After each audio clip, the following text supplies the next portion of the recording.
உங்கள் தங்க நகையை அதிக விலைக்கு விற்கவும் மற்றும் அடகில் இருக்கும் தங்க நகையை மீட்டெடுத்து அதிக விலைக்கு விற்கவும் உடனே அணுகவும். Prime Gold Hub 9840551787. ஒரு மேலை நாட்டுல ஒரு அரசர் குடும்பத்துல பிறந்தவர் இங்க ஒரு ஞானியாக ஒரு ரிஷி போல இருந்திருக்காருங்கிறது ரொம்ப சிறப்பு. அதுதான் அங்க இருக்கிறது. அவர் 6 வயது இருக்கும் பொழுது மாடியிலிருந்து கீழே விழுந்துடுறார். விழும்போது ஒரு பறவை அவரை காப்பாத்தி பத்திரமா தரையிறக்குகிறது. 2ஆம் உலக போர்ல கூட அவர் பங்கு பெற்றிருக்கார். அப்ப கூட ஒரு துப்பாக்கி குண்டானது அவர் மூக்க உராசி கொண்டு போயிருக்கு.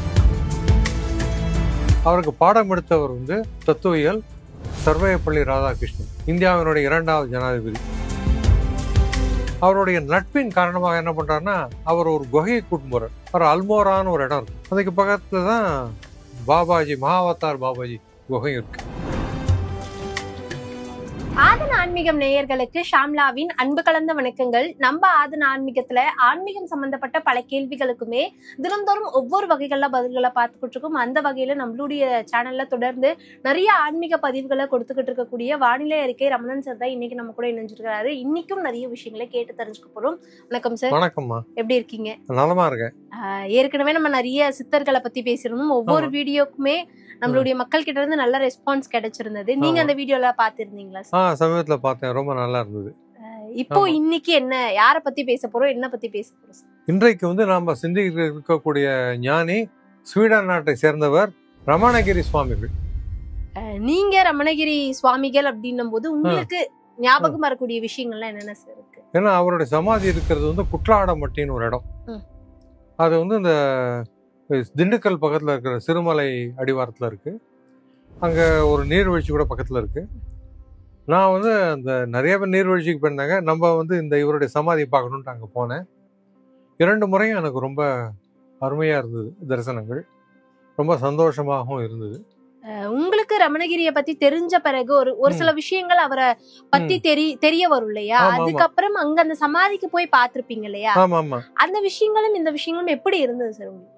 அதாவது ஒரு மேலை நாட்டுல ஒரு அரசர் குடும்பத்துல பிறந்தவர் இங்க ஒரு ஞானியாக ஒரு ரிஷி போல இருந்திருக்காருங்கிறது ரொம்ப சிறப்பு. அதுதான் அங்க இருக்கிறது. எல்லா செல்வங்களையும் துறந்து விட்டு கிடைச்ச போது கிடைக்கிற உணவை வச்சு சாப்பிட்டா போறோம் அப்படிங்கிற நிலைக்கு வந்தார். அவர் ஒரு சன்னியாசம் வாங்கின பிறகு பணத்தை கூட தொட்டது கிடையாது. எங்கேயான போனா நடந்து போவார். யாரான பார்த்து வாங்க வண்டியில ஏறிங்கன்னா அப்போ ஏறிப்பார். அவரா போய் யார்ட்டையும் எதுவும் கேட்கவே மாட்டார். அதுதான் பொதுவாக. ஸோ அந்த நிலையில தான் அவர் இருந்தார். ரமணகிரியை பத்தி நீங்க புரிஞ்சுக்கிட்ட ஒரு விஷயத்தை தாண்டி அங்க இருக்கக்கூடிய மக்கள் கிட்ட கேட்டிருப்பீங்கல்ல சார், இந்த சமாதி இங்க எப்படி வந்தது அப்படிங்கறதெல்லாம், ஜீவ சமாதி அடைஞ்சதெல்லாம், அப்போ அங்க இருக்க மக்கள் என்ன சொல்லியிருந்தாங்க சார்? அதாவது அந்த சமாதி இப்ப பாத்துக்கிறவர் அவர்கிட்ட பக்தரா இருந்தவர். ரமணகிரிட்ட பக்தரா இருந்தவர். ஸோ அவர் பாலசுப்பையா அப்படின்னு பேரு. அவருடைய பேரன் தான் இப்ப அதை பார்த்து கொண்டிருக்கின்றார். அவரும் சன்னியாசம் வாங்கிட்டார். அவர் சிறப்பா அந்த குற்றாடம்பட்டி அந்த இடம், அவருக்கு ரமணர் பாதம் தரிசனம் கிடைச்சது, இதெல்லாம் நிறைய விஷயங்களை சொன்னார். அவருடைய சமாதி ரொம்ப சிறப்பாக மெயின்டைன் பண்றாங்க. அதெல்லாம் ரொம்ப சிறப்பா இருக்கு. ஸோ நிறைய விஷயங்களை அங்கே தெரிஞ்சிடும் அவர்கிட்ட. ரமணகிரியோடைய கதையை பத்தி சொல்ல முடியுமா சார்? கண்டிப்பா சொல்றேன். ஸ்வீடன் நாட்டு அரச குடும்பத்துல பிறந்தவர். 1921ஆம் ஆண்டு ஜூன் 10ஆம் தேதி பிறந்தார் ஸ்வீடன்ல. ஒரு செல்வந்தரான குடும்பம் தான். ஐரோப்பிய பள்ளிகளில் தான் அங்கே படித்தார். கல்லூரி படிப்பும் அங்கே தான் இருந்தது. அதுக்கப்புறம் முதுகலை பட்டத்திற்காக இந்தியா வரணும்னு அவருக்கு வாய்ப்பு கிடைக்கிறது. அதுக்கு முன்னாடி அவர் வாழ்க்கையில நிறைய சில சம்பவங்கள் சிறப்பாக நடந்திருக்கு. அவர் 6 வயது இருக்கும் பொழுது மாடியிலிருந்து கீழே விழுந்துடுறார். விழும்போது ஒரு பறவை அவரை காப்பாத்தி பத்திரமா தரையிறக்குகிறது. அப்படி மூர்ச்சி ஆயிடுறாரு. அப்புறம் முழிச்சுன்னு சொல்றாரு. அதுக்கப்புறம் அவருக்கு தெரியல அந்த பறவை எப்படி என்ன பறவைங்கிறது அவருக்கு தெரியல. அப்படியே போயிடுறது. இருந்தாலும் காப்பாற்றப்பட்டது அந்த பறவை தான். ஸோ அந்த பறவையை பற்றி அப்போ ஒரு சிந்தனை அவருக்கு இருந்திருக்கு. அடுத்தது 2ஆம் உலகப் போரில் கூட அவர் பங்கு பெற்றிருக்கார். அப்போ கூட ஒரு துப்பாக்கி குண்டானது அவர் மூக்கை உராசி கொண்டு போயிருக்கு. அதனுடைய பலன் என்ன ஆச்சுன்னா, வாசின்னு சொல்லுவாங்க, அந்த மூச்சு 2 இடத்துலையும் சமமாக வர மாதிரி நிலையெல்லாம் வந்தது. இதெல்லாம் ஒரு ஆன்மீக தேடலுக்கான ஒரு ஊந்துகோலாக அவருக்கு இருந்திருக்கு. ஸோ அதெல்லாம் தான் காரணம். அதனால் அந்த ஸ்வீடனில் இருக்கிற ஒரு பல்கலைக்கழகம் அவரை இந்தியாவுக்கு அனுப்புகிறது. அந்த முதுகலை தத்துவவியல் பாடத்திற்கு MA ஃபிலாசபி. அவர் பெனாரஸ் இந்து யூனிவர்சிட்டி அங்கே வர்றார். ஸோ அங்கே வரும்போது 1945 வருடம் வர்றார். வரும்போது அங்கே பெனாரஸ் இந்து பல்கலைக்கழகத்தில் அவருக்கு கிடைக்கிறது. அவருக்கு பாடம் எடுத்தவர் தத்துவியல் சர்வேப்பள்ளி ராதாகிருஷ்ணன், இந்தியாவினுடைய 2வது ஜனாதிபதி. அவருடைய பிறந்த தினத்தான் நம்ம ஆசிரியர் தினமாக கொண்டாடுகிறோம். அவர் தான். அடுத்தது அவருக்கு அங்கே ஒரு நண்பர் வருகிறார், நட்பு கிடைக்கிறது. அவர் சொரன்சன் அப்படின்னு சொல்லக்கூடிய ஒரு டென்மார்க்கை சேர்ந்த ஒரு ஞானி. அவருடைய நட்புங்கிறது அவர் சூன்யாட்டான்னு கூப்பிடுவாங்க. அவருடைய நட்பின் காரணமாக என்ன பண்றாருன்னா, அவர் ஒரு குகையை கூட்டு போறார். அவர் அல்மோரான்னு ஒரு இடம் இருக்கு. ஸோ அந்த குகை இடத்துக்கு பக்கத்தில் ஒரு குகை கூட்டு போறார். அதுக்கு பக்கத்துல தான் பாபாஜி, மகாவதார் பாபாஜி குகையும் இருக்கு. அந்த குகைக்கும் இவர் செல்கிறார். செல்லும் பொழுது அவருக்கு பாபாஜியோட தரிசனம் கிடைக்கிறது. இவர் பேண்ட் ஷர்ட்ல தான் இருக்கார். பாபாஜியுடைய தரிசனத்துல கண் மூலம் இவருக்கு தீட்சை கிடைக்கிறது. திருக்கண் நோக்கம்னு சொல்லலாம். அதை முருகனார்னு ஒரு பக்தர் ரமண மகர்ஷியை பத்தி எழுதும்போது அவருடைய கண்ணினால ஏற்பட்ட விளைவை தான் திருக்கண் நோக்கம்னு சொல்லுவார். அது மாதிரி இவருக்கு அதே மாதிரி ஏற்படுகின்றது. அப்போ என்ன ஆகுதுனாக்க, அந்த தீட்சை கிடைக்கும். கிரியா யோக பயிற்சி செய்கிறார். கிரியா யோகத்தில் அவருக்கு பரிச்சயம் ஏற்படுகிறது. அதன் மூலம் பயிற்சி செய்கிறார். அப்புறம் அதன் பிறகு கல்லூரிக்கு வந்துடுறார். ஒரு ஞாயிறு, இந்த சனி ஞாயிறுலாம் விடுமுறைன்னா ரூமில் இருக்க மாட்டார். பக்கத்தில் இருக்கக்கூடிய ஏதாவது ஒரு கோயில், ஏதோ ஒரு ஞானிகளுடைய ஸ்தலம், அந்த மாதிரி போடுவார். அவருக்கு ஒரு புத்தகம் கிடைக்கிறது, விவேகானந்தர் எழுதிய புத்தகம். விவேகானந்தர் எழுதிய புத்தகம் என்னன்னாக்க, இவர் படித்தது ராஜயோகம். ராஜயோகா அண்டு பதஞ்சலி சப்போரிசம்ஸ் இருக்கும். அதாவது ராஜயோகம் மற்றும் பதஞ்சலியுடைய மணிமொழிகள் அப்படின்ட்டு இந்த ராஜயோகத்தை பற்றி சொல்லக்கூடியது. ராஜயோகம்ல இந்த குண்டலினி யோகம் தான். அது அஷ்டாங்க யோகம்னு சொல்லுவாங்க. அதில் 8 நிலைகள் உண்டு. யமம், நியமம், ஆசனம், பிராணாயாமம், பிரத்யாகாரம், தாரணை, தியானம், சமாதி. கடை நிலை சமாதி நிலை அப்படின்னு அதில் ஒரு ஈர்ப்பு ஏற்பட்டு விடுகிறது. அதற்கு பிறகு அவருக்கு அதே மாதிரி அந்த நிலையை செல்வதற்கான வாய்ப்பும் கிடைக்கிறது. கல்கத்தாவில் சிவசங்கரி அம்மான்னு ஒரு அம்மா, ஒரு குரு, இவருக்கு அந்த குண்டலினி தீட்சையை கொடுக்குறாங்க. கொடுத்து அந்த யோகத்தில் அவர் ஈடுபடுகிறார். குண்டலினிங்கிறதெல்லாம் யோகம்னா நம்ம புக்கை படிச்சுட்டு பண்ணக்கூடாது. ஒரு குரு மூலமாகத்தான் செய்ய வேண்டும். அப்போதான் அது ஏன்னா கரெக்டாக போகும். இல்லாட்டா ஏதாவது பிரச்சனைகள் ஏற்படலாம். அதாவது குண்டலினி யோகம் என்ன அப்படின்லாம் உங்களுக்கு தோணும். விநாயகர்கள் படிச்சிருப்பீங்க இல்லையா? அதில் வரும் இல்லையா, மூலாதாரத்து 3 எழு கண்ணலை காலால் எழுப்பி கருத்தறிவித்துன்னு சொல்லுவாங்க இல்லையா அவையார். அதான் அந்த மூலாதாரத்து 3 எழு கண்ணல் அப்படி எழுப்புறாங்க. இந்த குரு எழுப்பி அப்படியே போயிட்டு அது சகசிரம் அண்டத்துக்கு போயிடும். அது மாதிரி நிலை வரும். அதெல்லாம் பயிற்சி பண்ணால், தீவிர பயிற்சி பண்ணால் அந்த நிலைக்கு செல்லலாம். அந்த உயர்ந்த நிலைக்கு செல்லலாம் இலக்கு. ஸோ அதில் பயிற்சி செய்து கொண்டிருக்கின்றார். அடுத்தது இவர் துறவு மேற்கொள்ளணுங்கிற ஒரு எண்ணம் வருது. இப்போ துறவுனா ஒரு சன்னியாசி, ஒரு குருட்டேருந்து சன்னியாசம் வாங்கிக்கணும். ஸோ அதனால் என்ன பண்ணுறாருன்னா, கிரி பாபாஜின்னு ஒருத்தர்கிட்ட போய் இவர் சன்னியாசம் வாங்குறார். அவரும் இவர் கிரின்னு பேரை கொடுத்துட்றார். பொதுவாக இந்த சன்னியாசிகளை சரஸ்வதி, தீர்த்தர், கிரி அந்த மாதிரி தானே வரும். இந்த மாதிரி அவருக்கு இவர் அந்த பெனாரஸில் அவர் கொடுத்துட்றார். இந்த தீட்சை குரு கொடுத்ததுக்கப்புறம் அவரை வந்து கொடுத்த அன்றைக்கே அப்படி ரோடில் நடக்கிறார். அப்போ தலையெல்லாம் முடியெல்லாம் வெட்டி மொட்டையாக இருக்காரா, காவி வசனம் இருக்கார். இவருக்கு நண்பராக இருந்தவருக்கு, இவருடைய அங்கே பழகினவருக்கு இவர் தெரியல. ஒரு சன்னியாசி போகிறார் பாரு, வீட்டில் ஏதோ அழுகின இது இருக்கு, பழம் இருக்கு பாரு, வாழைப்பழம், அதை கொண்டு போய் அவருக்கு கொடுங்குது. யார்கிட்ட கொடுத்தா கொடுக்கணும், டிஸ்போஸ் பண்ணுங்கிறதே அவர் சொல்கிறார். நண்பர் இத்தனை நாளைக்கு அவர் நம்ம முகம் என்னன்னு தெரியல, அப்புறம் அழுகிய வாழைப்பழம் வருதுன்னு சொல்லிட்டு அதை வாங்கிட்டு போயிட்டே இருக்கார். அப்புறம் அடுத்த நாள் ஏதோ வந்து என்ன ஆகுதுன்னா, காலையில் அவர் வந்து நடந்து செல்லும்பொழுது காசி ராஜாவுடைய சேவகர் வழி மறித்து நின்று, அரசர் இதுக்கு வாங்க, சபைக்கு வாங்குங்கிறார். எதுக்குன்னு கேட்குறார். முதலில் அவருக்கு தென்படும் சன்னியாசிக்கு அவர் விருந்தளிப்பது வழக்கம். இன்றைக்கு உங்களை தான் முதலில் பார்த்திருக்கிறோம், அதனால் நீங்கள் வாங்குங்கிறார். அப்புறம் அரசவையில் போனால் சொல்ல வேணாம் அறுசுவை உணவை பற்றி. ஆனால் எல்லாத்தையும் சமமாக பாவிக்கின்றார். இந்த அழுகிய வாழைப்பழமாக இருந்தாலும் சரி, இந்த அரசவை உணவாக இருந்தாலும் ஒரு சம நோக்கு அவரிடம் இருக்கிறது.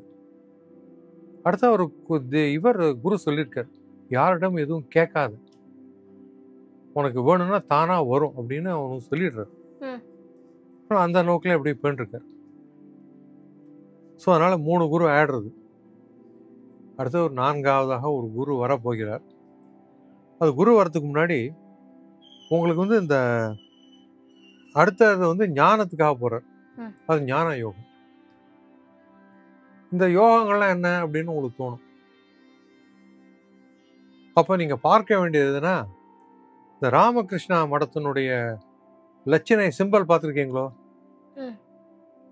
இங்க பக்கத்துல ஒரு ஸ்கூல் இருக்கு, பள்ளியில அதை போட்டிருப்பாங்க. அது எப்படி இருக்குன்னா ஒரு வட்டமா இருக்கும். அந்த வட்டத்துக்கு மேல ஒரு நாகம் பாம்பு இருக்கும். உள்ள ஒரு அலை இருக்கும். அந்த அலையில தாமரை இலை தண்ணீர் போல ஒரு தாமரையும் இலையும் இருக்கும். அப்புறம் ஒரு சூரியன் இருக்கும். அடுத்தது ஒரு அன்னப்பட்சி இருக்கும். ஸோ இதுதான் அந்த லட்சணை. ஸோ அந்த லட்சணை எதை குறிக்கின்றது? அந்த அலை அடிச்சுனே இருக்கு பாருங்க. கடல்ல, சமுத்திரத்துல, கடல்ல போனா அலை இருக்கும் இல்லையா, ஓயாது வந்துட்டு இருக்கும். அதான் கர்ம யோகம். எந்த ஒரு காரியம் பண்ணாலும் மனிதன் தன்னுடைய இன்பத்துக்கு தான் பண்ணுவான். First day first show cinema பார்க்கணுன்னா கூட அது ஒரு இன்பம் தரது தான் பண்ணுவான். இல்லை அந்த ஹோட்டலில் போய் நல்லா சாப்பிடணுன்னா கூட நல்லா டேஸ்டாக இருக்கும் போய் தான் பண்ணுவான். பட் அதுதான் அவனுடைய இயல்பு. இருந்தாலும் எந்த கர்ம நம்மளுக்கு விதிக்கப்பட்ட என்னென்ன இருக்கோ, நம்ம காலேஜ்னா படிக்கணும்னா படிக்கணும், இந்த வேலைக்கு போனால் சின்சியராக அந்த வேலையில் இருக்கணும். அதுதான் கர்ம வினை, கர்மமாக இருக்குது, கர்மத்தோட கரெக்டாக இருக்கிறது. அந்த தவறான ஏதான ஒரு நடவடிக்கையினால் ஏற்படுற வினைகள் தான் கர்ம வினை. அதுதான் அடுத்த ஜென்மத்தெல்லாம் பாதிக்கும். அதனால் நம்ம கொடுக்க வேண்டிய கர்மத்தை கரெக்டாக பண்ணணும். அதுதான் முக்கியம். எந்த பலனையும் எதிர்பார்க்கக்கூடாது. சின்சியராக எக்ஸாம் படிக்கணும், அதுதான் முக்கியம். ஐயோ மார்க் குறைஞ்சிட்டேன்னு பற்றி கவலைப்பட வேண்டாம்.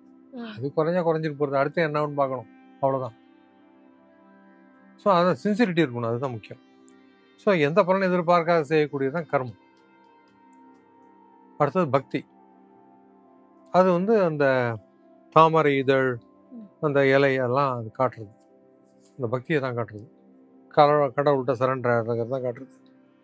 அப்புறம் தாமரை இலை தண்ணியில் ஒட்டாது இல்லையா, அதனால இந்த வாழ்க்கையில இருந்தால் கூட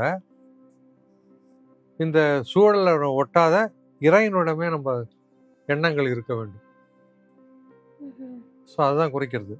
ஸோ அந்த மாதிரி எண்ணங்கள் இருந்தால் தவறான வழியில் நம்ம போவதற்கான வாய்ப்புகள் கிடையாது. நல்ல நிலையில் போவோம், நல்ல விஷயங்கள்லாம் ஈடுபடுவோம், தேவையற்ற விஷயங்கள் ஈடுபட மாட்டோம். அதுதான். அடுத்தது குண்டலினி சக்தியை பற்றி சொல்லிட்டேன்.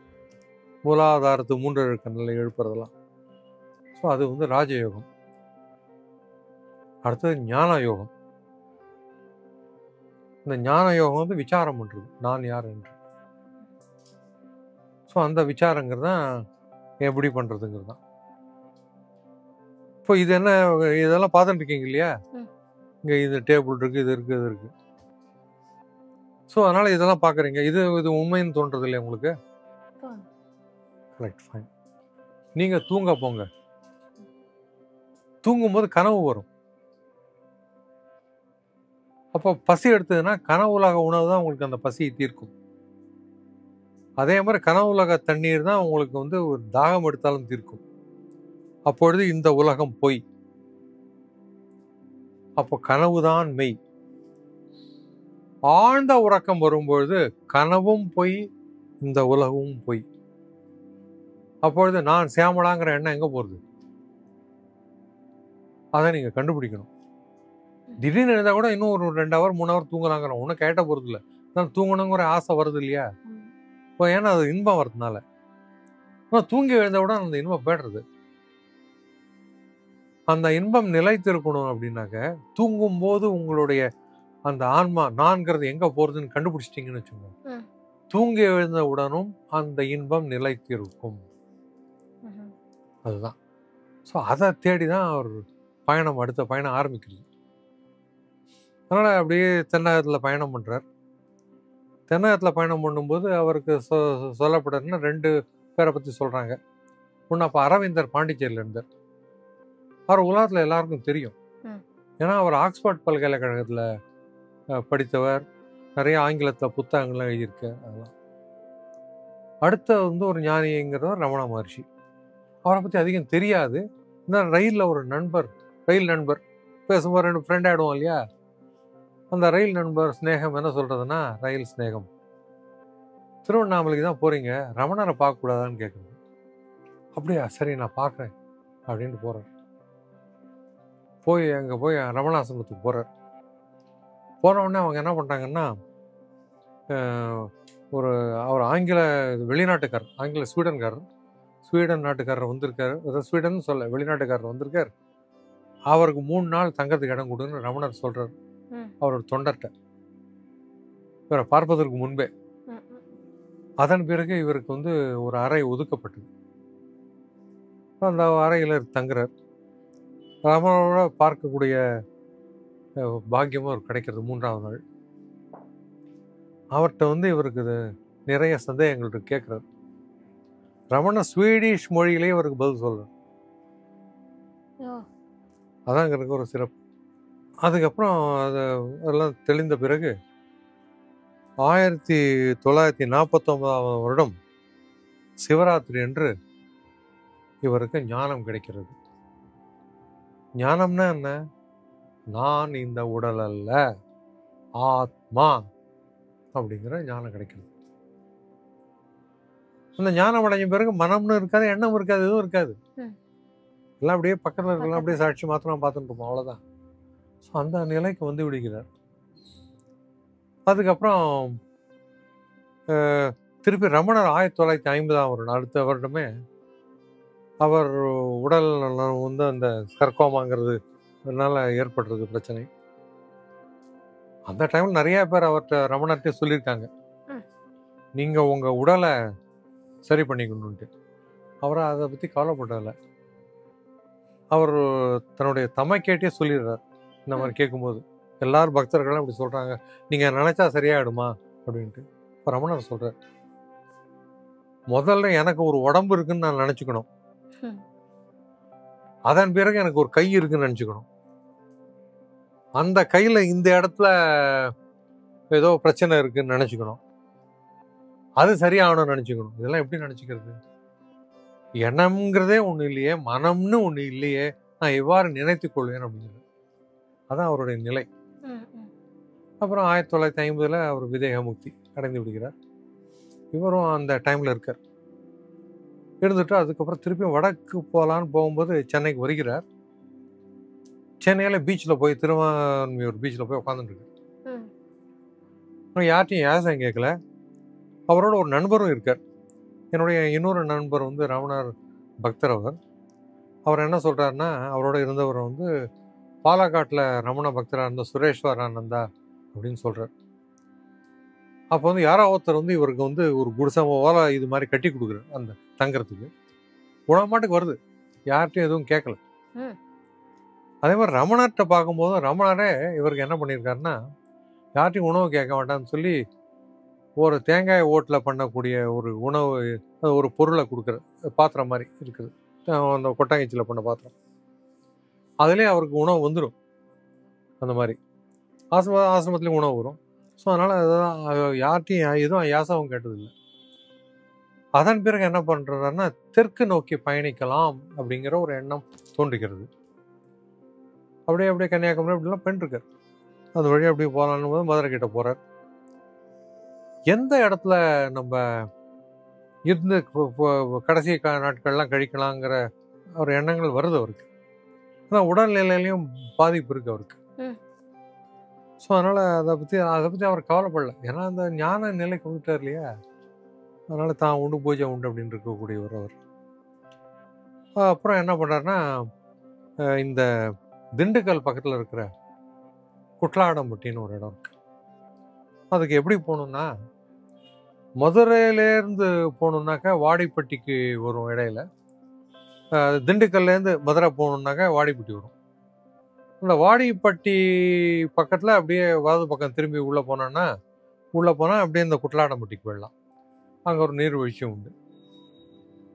ஸோ அந்த இடத்துல ஒரு இடத்துல தான் இவருடைய சமாதி அமையிறது கடைசியில்.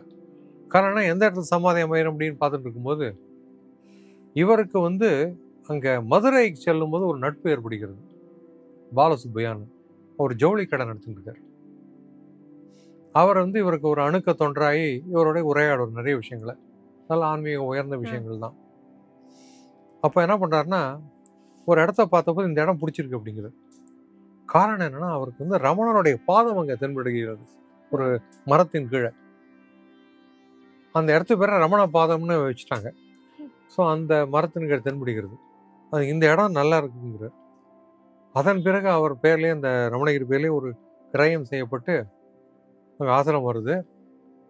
ஸோ அந்த இடத்துல இருந்து இறுதி நாட்கள்லாம், எஞ்சிய நாட்கள் எல்லாம் அங்கேயே கழிக்கின்றார். பூஜை உண்டு, தான் உண்டுன்னு இருப்பார். அப்படியே இருந்து அவருக்கு வந்து 34 வயசுலேயே அவருடைய உடலை விட்டு அவர் ஆன்மா சென்று விடுகிறது. ஸோ அந்த ஸ்வீடன் நாட்டு இதை இன்றைக்கும் இந்த குட்லாடம்பட்டியில் போனால் நம்ம பார்க்கலாம். அந்த சமாதி கோயில் ரொம்ப அழகாக இருக்கும். ஸோ அந்த சமாதி கோயிலும் இருக்குது. அது பக்கத்தில் அவரோட உருவத்தையும் ஒரு சிலை மாதிரி பண்ணி வச்சுருக்காங்க. அதுக்கெல்லாம் தினம் பூஜைகள்லாம் சிறப்பாக நடந்து கொண்டு இருக்கிறது. வாய்ப்பு கிடைச்சா நண்பர் எல்லாரும் போய் ஒரு ஞானியோடைய இடத்த போய் தரிசனம் பண்ணலாம். கண்டிப்பா சார். ஏன்னா ரமணகிரிய பத்தி நிறைய பேருக்கு நிறைய விஷயங்கள் தெரிஞ்சிருக்கும். ஆனா அதையும் தாண்டி புராண ரீதியா இந்த மாதிரியான விஷயங்கள்லாம் இருந்தது, இதெல்லாம் வந்து நீங்க பார்க்க மறந்துட்டீங்க அப்படின்னு ரொம்பவே அழகா சொல்லியிருந்தீங்க. அப்புறம் இன்னொரு விஷயமும் ஒன்று இருக்கு, அதை சொல்ல மறந்துட்டேன். ரமணாசிரமத்தில் இருக்கும்போது 3ஆவது நாள் திடீர்னு கட்டிலேருந்து விழுந்துருவார். அப்புறம் டக்குன்னு எழுந்துப்பார். அப்போதான் அவருக்கு தெரியறது, மயில் உருவத்தில் வந்து தன்னை காப்பாற்றியது பகவான் ரமணர் தான். ஸோ அதையும் மக்களுக்கு சொல்லணும்னு ஆசைப்பட்டேன். அதான். ஸோ வாய்ப்பு கிடைத்த ஆதான் டிவிக்கு நன்றியை தெரிவித்துக் கொள்கின்றேன்.